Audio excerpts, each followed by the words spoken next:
भगवान ऐसी बेटी किसी को ना दे। नंदिनी बहू, तुमने अपने मायके न्योता भेजा कि नहीं? अरे तुम्हारे पहले बेटे की शादी है, अपने मायके वालों को बुलवाओ, वो भी तो देखें। जिस बेटी को उन्होंने 2 कपड़े में भेजा था, आज वो किस शान से रह रही है। एक समय था, अपने शहर में उनका भी बड़ा नाम था, पर अब कौन उन्हें जानता होगा। मालती जी अपनी बहू को बोल रही थी। नंदिनी बोली, मम्मी जी, पापा मेरे प्रोफेसर थे और अभी भी कुछ पुराने लोग उन्हें जानते ही हैं। भाई दूसरे शहर में छोटी सी जॉब करता है, सारी चीज़ों की देखभाल भाभी करती है। फिर भी आप बोल रही हैं तो मैं बोल दूंगी। नंदिनी का पति मनोज बोला, तुम्हारा भाई यहाँ हो या ना हो, तुम्हें अपने घर न्योता भेजना चाहिए। अरे मानता हूँ अब यहाँ तुम्हें सुख सुविधा ज़्यादा मिलती है, पर इसका मतलब ये तो नहीं कि तुम अपने मायके को भूल ही जाओ। पैसों से रिश्तों की गहराई और उसके रंग में नहीं पड़ना चाहिए। नंदिनी चिढ़कर बोली, आप और आपकी माँ बड़े मजे ले रहे हो। मानती हूँ मेरे मायके में सुख सुविधा और पैसा नहीं है, तो क्या उसकी जिम्मेदार मैं हूँ? अरे मेरे भाग्य से आपके घर में पैसों की बरसात हो गई, मायका कंगाल हो गया, तो मैं क्या कर सकती हूँ? अपनी बहन को देखो कैसी जिंदगी जी रही है, उसे न्योता क्यों नहीं भेजते? बुलाओ उन लोगों को, मैं भी देखूं उनकी शान। मनोज बोला, अरे तुम तो नाराज हो गई। अब ससुराल वालों के लिए मजाक नहीं करूँगा तो किससे करूँगा? और सही कहा तुमने, रश्मि के घर भी बोलना होगा, अब आए ना आए, वरना कल को कहेगी भाई के पास पैसे हो गए तो भाई भूल गया। मैं माँ को कह दूंगा, वो फ़ोन कर देगी। नंदिनी नाराज होकर बैठ गई तो मनोज बोला, अब छोड़ो, पुरानी बातों को, खुशी का मौका है। हमारे बेटे की शादी है, 28 साल हम लड़ते झगड़ते यहाँ तक पहुँच गए। हमारा बड़े बेटे बहू तो आ नहीं रहे हैं, अब उनकी खुशी के लिए हम भी खुशी मनाते हैं। चलो मैं बाहर की तैयारी देखता हूँ, तुम घर की तैयारी देख लो। इतना कहकर वो घर से निकल गए। इधर रुचि नंदिनी की भाभी अपने ससुर रमेश बाबू से बोली, बाबूजी, नंदिनी दीदी के घर से न्योता आया है, उनके छोटे बेटे की शादी है, हम सबको बुलाया है, ये भी 2 दिन की छुट्टी लेकर आ रहे हैं। वो बोले, बहू, तुम्हारी ननद पहले यहाँ कितना आती थी, मायके को अपना सहारा समझती थी। जब से उसकी शानो शौकत बढ़ी, यहाँ का रास्ता ही भूल गई। अब यहाँ आने से उसकी इज्जत जो घट जाती है, इसी गम में तुम्हारी सास भी इस दुनिया से चली गई। पहले तो रक्षाबंधन में आती थी, अब तो उसमें भी आना बंद कर दिया, बस एक राखी भेज देती है। कई साल हो गए उसे देखे हुए, अब उसे हमारी याद कैसे आई? रुचि बोली, बाऊजी, जो हुआ उस पर मिट्टी डालो। क्या बेटी जैसा सहारा एक बहू नहीं दे सकती? अब रिश्ता है तो निभाना तो पड़ेगा ही। माँ जी के जाने के बाद मैं नहीं चाहती कि लोग ये कहें कि भाभी ने रिश्तेदारी निभाई नहीं।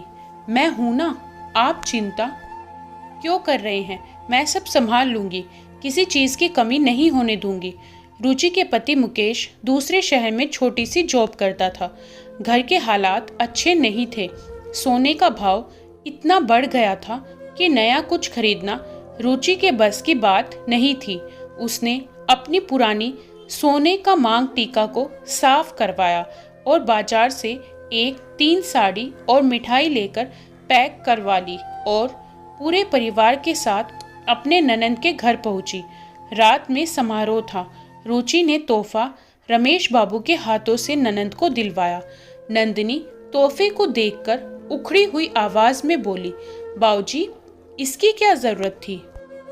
मैं कौन सा मायके के सहारे बैठी हूँ? मैंने बहू के लिए सब ले लिया, बेकार में लोग देखेंगे तो हंसेंगे। आप तो बस बहू को आशीर्वाद ही दीजिए। मालती जी आगे बढ़कर पैकेट लेकर बोली, अब मायके से क्या आया है ये तो देखना ही पड़ेगा। उन्होंने साड़ी को खोलते हुए कहा, ऐसी साड़ी हमने अपने ड्राइवर की बेटी को शादी में दी थी। नंदिनी की ननंद रश्मि साड़ी लेते हुए बोली, भाभी, ये बहुत सुंदर साड़ी है, आप पर बहुत खिलेगी। और माँ, मायके की कोई भी चीज़ महंगी और सस्ती नहीं, बल्कि प्यार में लिपटा हुआ मायके का सहारा होता है। नंदिनी बोली, रश्मि दीदी, अगर आपको ये पसंद है तो आप ही रख लीजिए, क्योंकि मैं और मेरी बहू तो ये नहीं पहन सकते हैं। रमेश बाबू बहू का चेहरा देख रहे थे।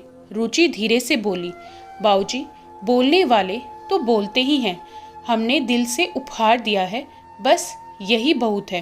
तभी रश्मि रमेश बाबू से बोली, बाबूजी, पिता का प्रेम और आशीर्वाद ही बहुत बड़ा सहारा होता है। पैसा तो हाथ का मैल है, कल आपके पास था, आज इनके पास है, न जाने कल किसके पास रहेगा। रश्मि की शादी भी एक संयुक्त परिवार में हुई थी। उसके पति जनरल स्टोर की दुकान चलाते थे।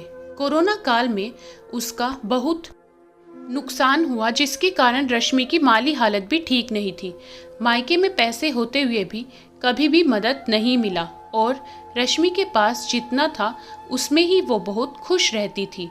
सर्दी का मौसम था, चारों तरफ मेहमानों की भीड़ थी। रमेश बाबू को थोड़ी सर्दी का एहसास हो रहा था तो रुचि ने जल्दी से अपने थैले से चादर निकाली और उन्हें दी। वहीं बच्चे चारों तरफ खाने पीने की चीज़ों को देखकर लालायित हो रहे थे। कभी आइसक्रीम तो कभी चाट खा रहे थे। जब फोटो खिंचवाने का समय आया, नंदिनी की सास बोली, अरे बहू, मायके वालों को तो आगे लाओ। नंदिनी धीरे से बोली, आपको मेरे मायके वालों से बड़ी हमदर्दी हो रही है, आप अपनी बेटी को आगे क्यों नहीं कर लेती? यहाँ मेरे जान पहचान के बहुत लोग हैं, मुझे अपनी बेइज्जती नहीं करवानी है। जैसे ही रमेश बाबू और रुचि के बच्चे आगे आने लगे, नंदिनी बोली, बाऊजी, किस जमाने का कुर्ता और ये चादर पहनकर आ गए हैं? कुछ तो मेरी इज्जत का ख्याल किया होता। फोटो में आप कैसे आएंगे? भाभी, इन बच्चों को देखो, ये ऐसे आइसक्रीम और चाट नूडल खा रहे हैं जैसे कभी खाया ही ना हो। प्लीज़ आप लोग थोड़ा पीछे रहिए ताकि तस्वीरों में ना आ सके, वरना कल को मेरा मजाक उड़ाया जाएगा। बेटी के मुंह से ऐसी बात सुनकर रमेश बाबू का हृदय छलनी हो गया। वो बहू से बोले, बहू, मुझे यहाँ से ले चलो, मेरा दम घुट रहा है। रुचि का पति बोला, हाँ रुचि, चलो, यहाँ हमारे लिए कुछ भी नहीं रखा है। बेकार में अपनी बेइज्जती करवाने से क्या फ़ायदा? ऐसा समारोह हमारे लिए नहीं है। सब मौज मस्ती में लगे थे। तभी नंदिनी की ननंद रश्मि आई और बोली, बाऊजी, ऐसे मत जाइए, खाना खाकर जाइए। घर पहुंचने में आपको 6-7 घंटे लग जाएंगे। आप थके हारे आए और ऐसे ही चले जाएंगे? यहाँ तो लोगों की आंखों पर पैसे की चमक है। दूसरों का छोड़िए, मेरी माँ ने भी पैसों का चश्मा पहन लिया है। फिर मैं अपने भाई और भाभी से सहारे की उम्मीद कैसे रख सकती हूँ? आप रुकिए, मैं रास्ते के खाने के लिए आपके लिए कुछ लेकर आती हूँ। सब जाने लगे। रुचि दोनों बच्चों का हाथ थामे थी। रुचि का पति के ऑटो लेने के लिए गए, तभी वहाँ नंदिनी आई और बोली, क्या हुआ? आपने ऐसी शादी कभी देखी नहीं होगी, इसलिए आपको यहाँ मन नहीं लगा होगा, तभी आप सब जा रहे हैं। रुचि बोली, ऐसी बात नहीं है दीदी, घर पहुँचते पहुँचते बहुत रात हो जाएगी, इसलिए अब हम चलते हैं। मालती जी बोली, अरे आप लोग तो एक ही थैला लेकर आए थे जो हमारी बहू को उपहार में दे दिया, फिर जाने से पहले ये 2 थैले कैसे हो गए आपके पास? नंदिनी भी आश्चर्य से देखी तो मालती जी बोली, अरे आपके हाथों में ये क्या है? लोग तो बेटी के घर का पानी भी नहीं पीते, आप यहाँ से क्या ले जा रहे हैं? रश्मि कुछ बोलती उससे पहले ही नंदिनी के कुछ संबंधी मुंह बनाकर हंसने लगे। रुचि के सब्र का बांध टूट गया। उसके ससुर के हाथों से थैला लेकर उसके सामने खोल दी और बोली, ननंद रानी, इतना कुछ होते हुए भी जिसका मन इतना छोटा हो, उससे भला कोई क्या ले जा सकता है? जिस इंसान ने आपको जन्म दिया उसे आपने सहारे की जगह सरेआम रुसवा होते हुए देख रही हैं। नंदिनी बोली, मैं तो बस देख रही थी, मैंने दिखाने के लिए तो नहीं बोला।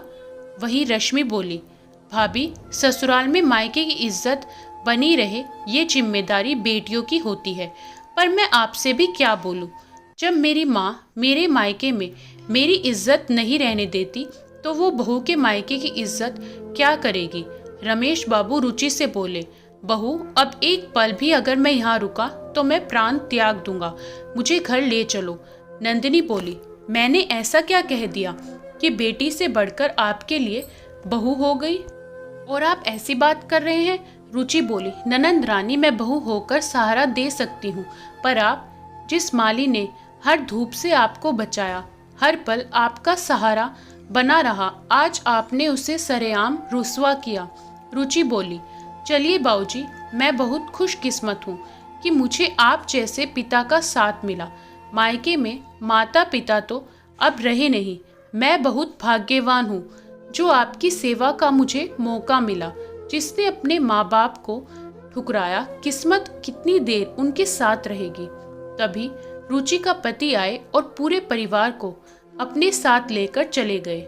रश्मि सबके सामने नंदिनी और अपनी माँ से बोली, आपने अपने घर में एक पिता का अपमान किया।